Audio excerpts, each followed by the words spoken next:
Welcome to a new edition of the Neon Jazz interview series with singer Megg Farrell on the new 2022 CD, Christine's Daughter.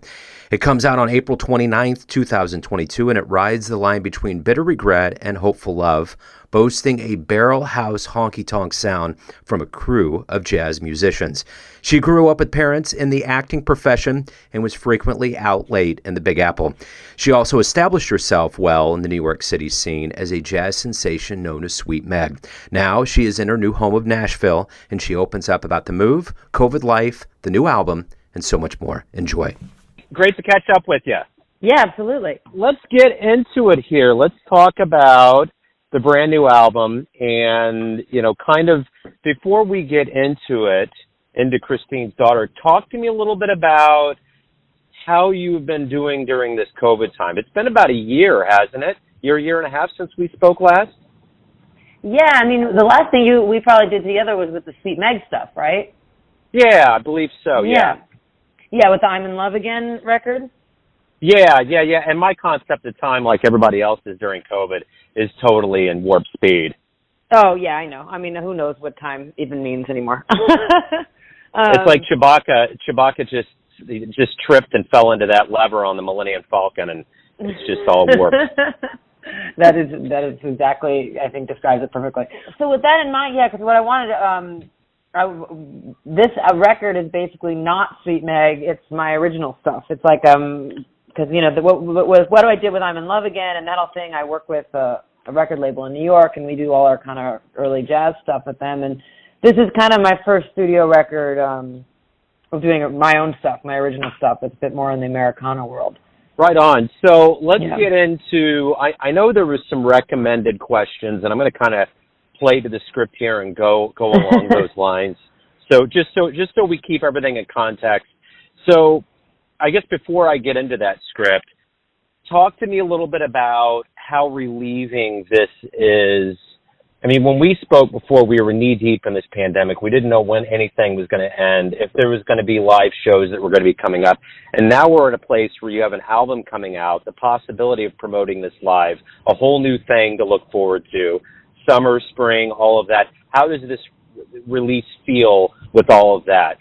It feels good, and it also feels stressful. It's like a good and a bad. I think for me, I guess poetically or whatever, it feels, for me I made this record right in the height of the pandemic. It was November of 2020 that I recorded this record, and then I got COVID for the first time, literally the last day of recording this album, and was stuck in Nashville for 2 weeks. And actually was the 2 weeks I spent in Nashville after this record when I was in quarantine from COVID is like one of the reasons I moved to Nashville in the first place, because I stayed in a one-bedroom apartment. I was like, I want to live this way, and I can't do that in New York. So for me, it feels like a big relief to finally putting it out, and it seems kind of extra meaningful that it sort of seems to be coming out after we're all, waking up and opening our heads and coming out for spring, in a spring that we actually can perform and be a bit more comfortable with all that. So I feel I was frustrated at first with how long it was taking, because I was so busy with all this Sweet Megg stuff, and I'm in Love Again. Since this album was recorded, we've recorded 2 more records with Turtle Bay. One came out, and so I had all this great opportunity with the jazz stuff that this record that I adored just sat there for a year. And so it feels, I was frustrated at first how long it took, but now I'm kind of happy because I'm ready for it to come out. I feel like things are moving well with the jazz project, and so I can kind of let that train roll, and now I can spend the spring kind of focusing on this record. So that's the positive relief part, that it's finally coming out and it's perfect timing. I think the stress part is like, oh, and I have to book shows again? Oh, yeah. I have to make money performing again? Okay, how do I do this? And, just kind of that whole realization of, the stress that was life prior to COVID, that, almost COVID gave a relief from, because for a little while I didn't have to perform every night and didn't have to worry about getting people, butts and chairs and all that. And wonderful to worry about that again, but it's also it's a whole wave of anxiety, social anxiety of being a performer and worrying about your music coming out and, that kind of stuff. Well, and I guess that's the quagmire we're all in right now. It's the turtle coming out of the shell and like, wow, okay, we're back. You know, the world's opening up and all of that. And especially for you, you know, going from that, you know, the hub of jazz in New York City to Nashville, which has a whole different pace. What kind of culture shock? What kind of opportunities has that arisen for you? You know, at first it was very scary to do because I'm such, you know, I've been so engulfed in the jazz world of New York for so long that it just felt, and I'm from there, so it just felt scary to leave it behind.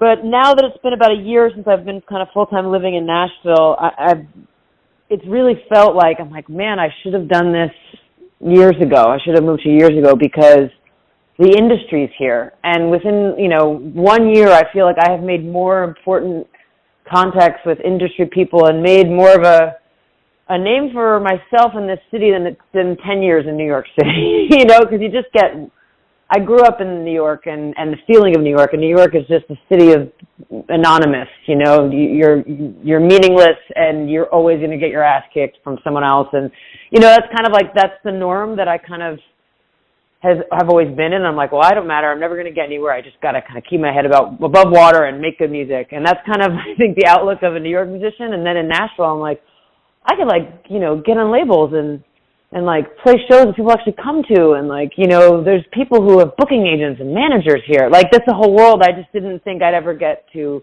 be a part of. And being here has felt like, I'm like, oh, this is great. This is what it means like to be in the industry. So I think that's been wonderful. And I think the whole turtle coming out of the shell thing is, I think it's been an interesting thing because in this, prior to COVID happening, I was already in the mood for a switch and a life change with my career. I was like sick of just gigging for a living and wanting to create and record and really make more art than just perform.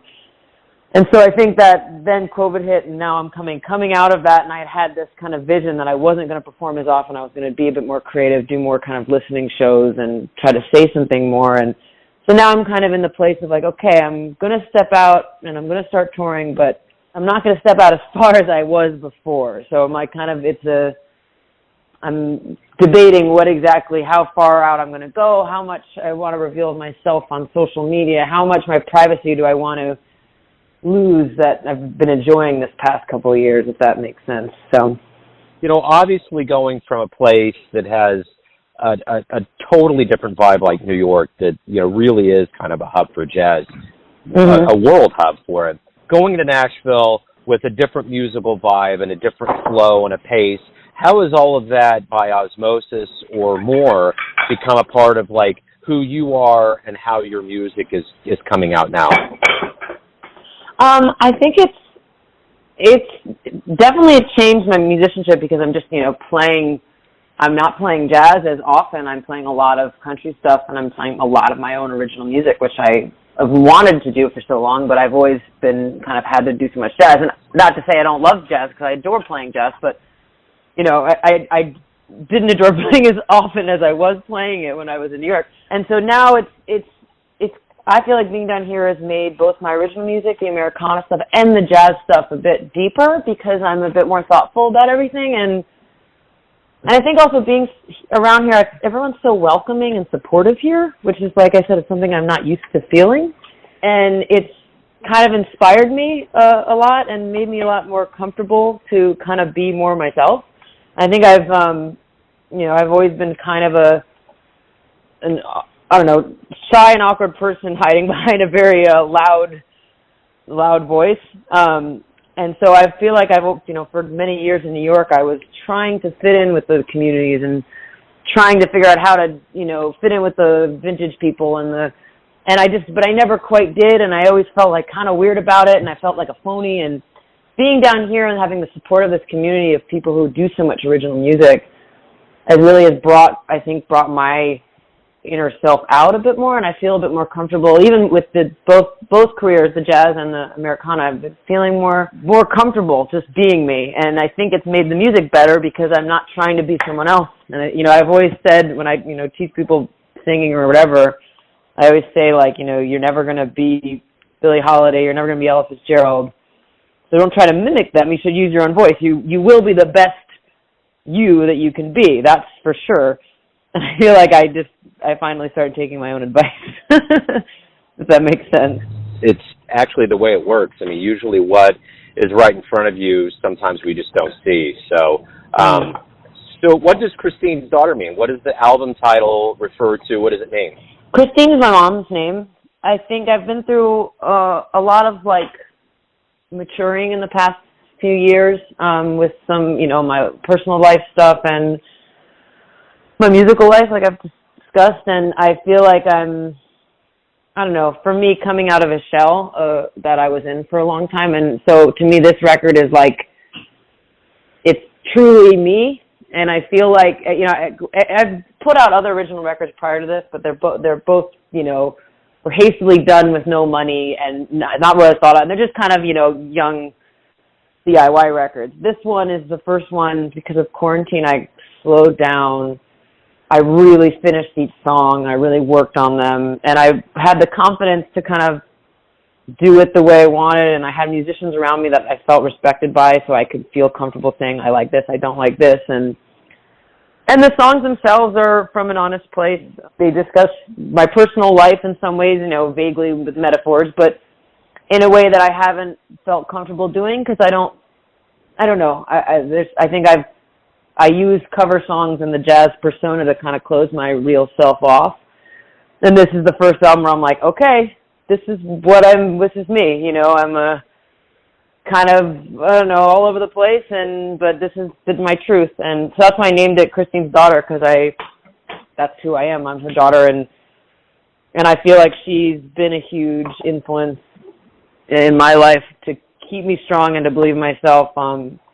There's also a lot of, there's a couple songs just discussing alcohol and the issues I've had with that and being Irish and all that kind of stuff. And my mother is like the main reason that I am a healthy person in that direction, because she's such a strong force and has kind of fought the traditions of our Irish family in a way that no one else did and kind of overcame all that. And I just kind of wanted to honor the strength of her and the women of my family by naming it after her. Yeah, and I wish there was, I wanted to, also something my grandmother and just make it a whole kind of homage to the women of my family, but I only could put one name, so I put Christine. Let's get to the good business of, the album release. Where's the best place to get it? Live shows, anything that's coming up on the radar? The main album release is in Nashville. It is April 29th at the 5 Spot.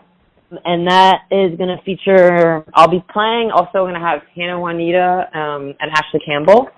They're also going to perform, and they're two, amazing, awesome female songwriters and performers. It's like, I wanted to have, a night of female women, and that's, I don't know, they're two of my favorite humans and also musicians. So it's going to be a really, really good night. Even if you don't like my album, you will just come for Ashley and Hannah. So that'll be cool. And I think it's at 9 o'clock is when it starts, East Nashville. I don't know.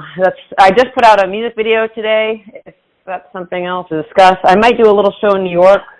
I'm planning it now just as since, I'm going to be up there, maybe do a little release show on May 8th. I just have to confirm it, but I think I might do one in Brooklyn on May 8th that Mama tried. Yeah. Right on. I think that covers everything. Hey, thank you for taking a minute out today to talk about the new venture. Good luck with all of it. I really appreciate it, Meg, and hopefully we can catch up in, even better times when the new material comes out. Thank you so much. All right, I'll talk to you soon. Thanks for listening and tuning in to another Neon Jazz interview, where we give you a bit of insight into the finest players and singers in Nashville, New York, Kansas City, and spots all over the globe, giving fans all that jazz. And thanks to Meg for her time, music, and stories. If you want to hear more interviews, go to Famous Interviews with Joe Domino in the iTunes Store. Visit neonjazz at youtube.com, and for everything Neon Jazz all the time, go to the neonjazz.blogspot.com. Until next time, enjoy the jazz, my friends.